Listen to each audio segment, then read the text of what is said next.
Hey, this is Circuit Rider. I'm glad you clicked on us and checked into I'm Just Wondering. And in case you're wondering, I'm just wonderings about things that I think about. Things from the news media, things from current events, things from the internet, things that come up in everyday life. And we're going to explore some of the issues that affect you and I on a day-to-day, weekly basis. Uh, the the thing that we're going to talk about today, my thoughts are up on today, is we just recently celebrated Easter here in the good old U.S. of A. and in other parts around the world.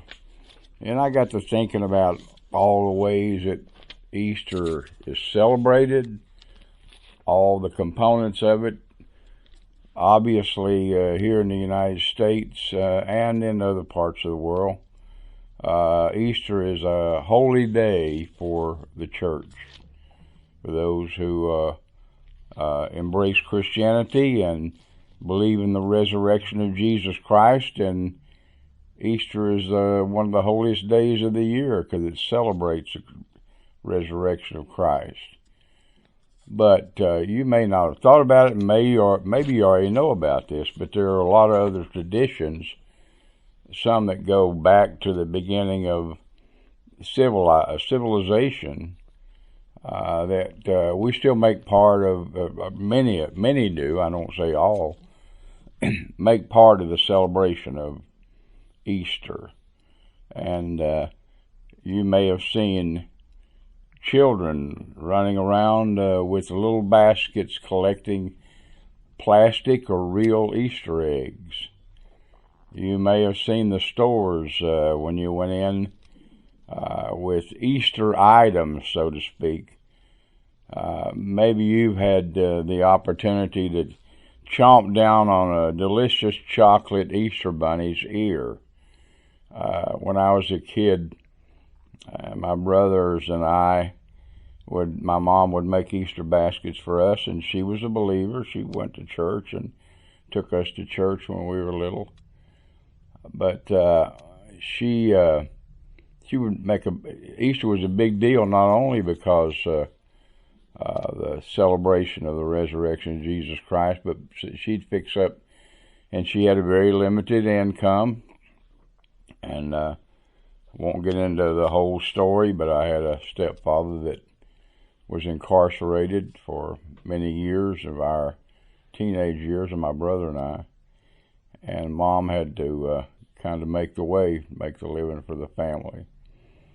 And she did a great job of it. We didn't have much, but we had a house that was clean and food on the table, and she saw to it. But she took great pleasure in preparing us, and a lot of times my brother and I, right on top of that Easter basket, would get a great big hollow chocolate Easter bunny. I mean, 12, 18, sometimes 20 inches tall. But then that wasn't the only thing. We would meet with my mother's side of the family on that weekend. Almost every year, we'd have to travel to a country location where some of our Mom's cousins lived, and we would have a huge family get-together and a big Easter dinner, and there'd be prayer over the food. A lot of those were God-fearing Christians as well, and it wouldn't be unusual to have 30, 40 people there, and it'd just be a great time where you get to see our cousins and as young children play with them and so forth. Well, I get carried away with that memory, so forgive me for that. But that's part of Easter celebrations today. A lot of families gather together, and families that haven't seen each other for months or years sometimes will gather, and Easter will be a time of family reunion and family celebration and memories being made. But those Easter eggs and the chocolate bunnies and so forth are part of that. Did you ever wonder when all of that got started? Well, some have said that the early church in the Middle Eastern days.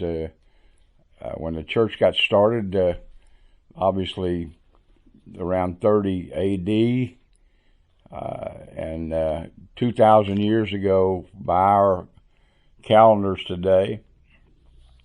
By the way, Easter in the West is celebrated according to the Gregorian calendar, and in the East and in Europe and different places by the Julian calendar.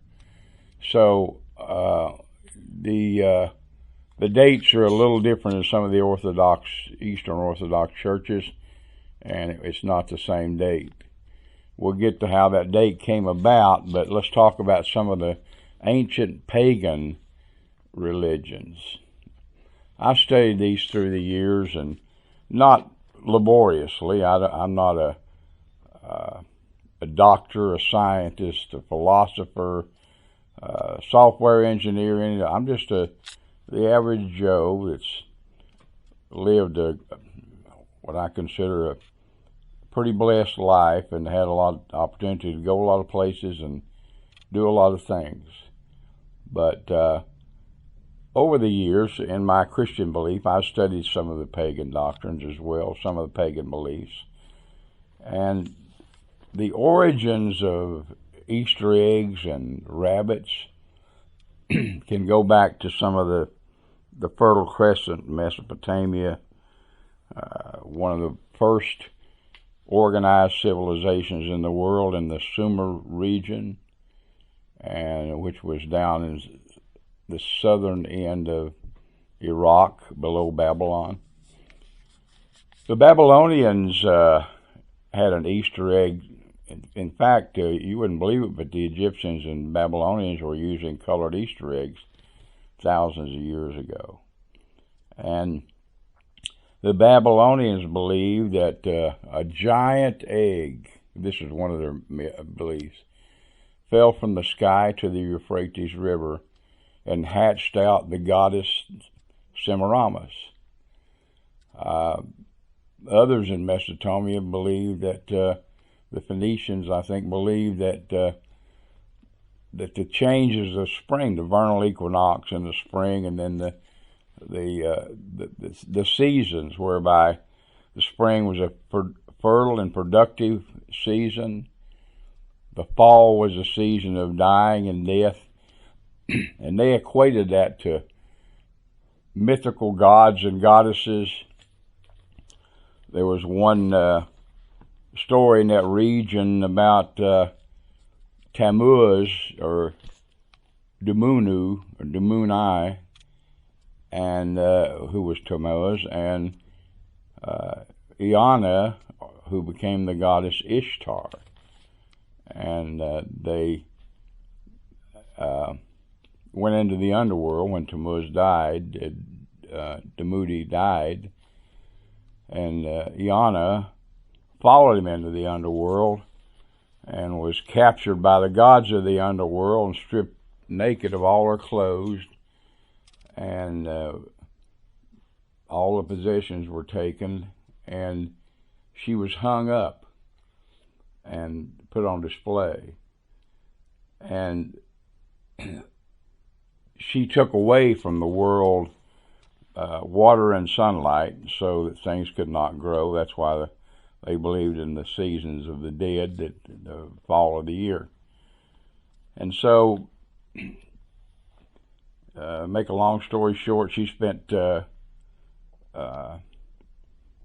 some time, and one of her assistants on earth pled to the gods of the heavens, and one of those gods created water and light to take to the underworld. And she and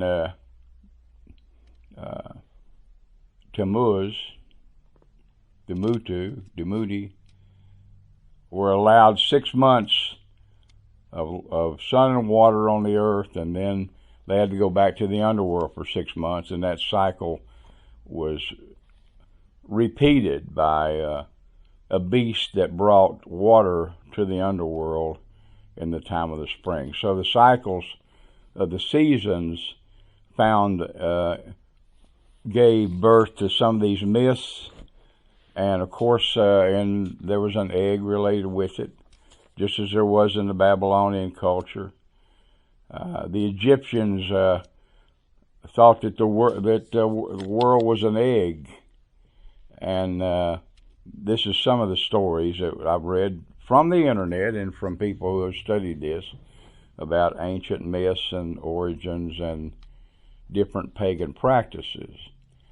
Along with those practices, because these goddesses, some evolved into like Aphrodite, the Greeks and the Romans had their culture, Dionysus. Most of them had to do with fertility and sex and rebirth or birth. And in some of these, they had some pretty evil practices. Some of them may have offered their children under 18 months to the gods and thrown them in the fire and so forth. And others had temple prostitutes, where women would go to the temple and wait to have sex with a stranger and get money from that and expect gifts from the gods and to be blessed by doing that. So there were a lot of pretty evil practices in some of those pagan rituals. And human sacrifice was not off the table, as I said, nor was prostitution or debauchery or partying and reveling and wine and alcohol and so forth. Well, a lot of different cultures had the story of the eggs, but some believe that the story of the egg and the rabbits came from the period of the Saxons and in the Germanic tribes, and there was a goddess, Eostra, and Euster is the way it's pronounced, I believe, and she found a wounded bird and healed that bird, and part of the healing was that she turned it into a rabbit. And so in gratitude, that bird would, on many occasions from that time forward, lay eggs for her. So we got a rabbit laying eggs. So those are some of the ancient rituals, and I'm not saying that Christians or non-Christians either who practice the Easter eggs and the bunnies are paying homage to pagan rituals, but I'm saying that they made their way into the church, and part of that was through a conqueror who was born in Serbia named Constantine. And he ruled, and Constantine became, Christians came into favor under Constantine's rule. He claims to have gone out into battle and conquering people, because he conquered a lot of people in the known world at that time, that he was conquering, and on his soldiers' shields and helmets were the letters in the Greek alphabet that corresponded with the first two letters of Christ, a C and an H, and they were represented from the Greek alphabet and with an H and a P, or an X and a P. And he went forth conquering with that X and P emblazoned on the helmets and the shields of his soldiers, and he was very successful. And then he claims to have had a vision and embraced Christianity, and was not baptized until his deathbed, because he wanted to make sure that, in his thinking, all his sins were covered. Of course, in our Christian belief, baptism doesn't save you, and it's an act of submission and an act of loyal allegiance to Christ and what he's done for us, but it does not save you, or is not put you in a more favorable place with God, so to speak. So Constantine had some problems with the churches. He was a protector of the churches. He allowed them to create their own doctrines and practices, but he put an edict out through all the empire that Christians were to be looked upon favorably. They could worship freely, and that hadn't been happening for 300 years since the beginning of the church. The church was pretty well persecuted for the first 300 years. So they decided to convene a council in 325 A.D. In the city of Nice, I believe, Nice, and it was called the Nicene Council, and they were there to resolve some of the issues that were being debated in the church. And at that time, they decided, under Constantine's leadership, that the vernal equinox was being had happened, and right after the vernal equinox, many of these pagan practices that we talked about were still going on. And Constantine, one of the ways that he ruled was incorporating some of the practices of the lands that he conquered. He would allow them to continue with their myths, practices, and rituals. And that became a stumbling block for the church in later times. But they decided at this council, the Nicene Council, that Easter would be celebrated as a resurrection of Jesus Christ, and they would pick the first Sunday after the first full moon following the vernal equinox, the rite of spring. So the rite of spring then became celebrated as Easter for the Christian, and then with the other pagan rituals is the rite of spring being birth, a rebirth of the earth, and so forth. So that's kind of where we get it today. Those who use Easter eggs don't practice the sexual sins or the brutalness of some of the pagans, but that's the origin of some of these things. And if you want to believe the Christian origin, then the Easter egg was used to celebrate, when the egg was broken open, to celebrate the resurrection and eternal life, as well as the life of the springtime. Well, we know that in our belief, I'm a Christ follower, believer. I've accepted Christ. I believed on Him, that He is God, that He came to this earth and incarnated Himself in a human flesh in the womb of a virgin, and was born in this world a baby and lived 33 and a half years. He lived a perfect, sinless life and fulfilled all the law for us. And not that our salvation is dependent on that, other than the fact that He gave to us, or imparted to us, the righteousness of doing that He never sinned. He was crucified upon the cross at Calvary, and 3 days, He laid in the grave for 3 days and 3 nights, rose from the dead, and after 40 days ascended back and made a way of salvation, a way of eternal life for you and I. He promised at the graveside of Lazarus in John 11 that I am the resurrection and the life. Whosoever believeth in me, though he were dead, yet shall he live. He talked about the resurrection of human beings. And whosoever believeth shall have eternal life. As I conclude this program, have you thought about what God has done for you? You thought about that Creator of the universe, the giver of all human life? John chapter 1 said He was the light that lighteth every person who comes into the world. And He gives us the light, that little voice down in our heart that says there is a God. He loves you.